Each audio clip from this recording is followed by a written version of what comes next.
By the grace of God, weekly trading levels are ready and I am presenting over here. On Friday, there was a meet between the President Trump and President Putin.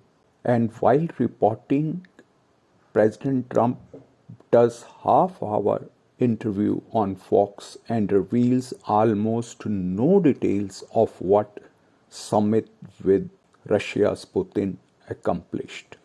Earlier, he said if we get this solved will be a very big day, but no results.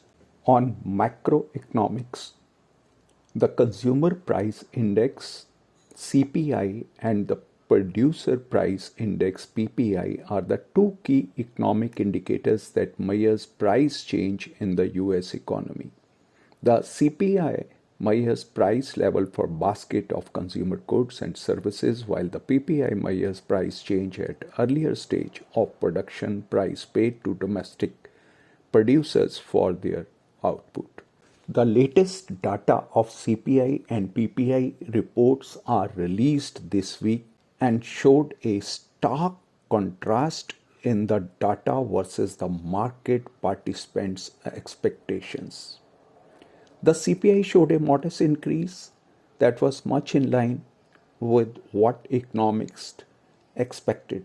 The data suggests that inflation is relatively stable at the consumer base level. But the PPI, however, came in significantly hotter than what the most analysts thought.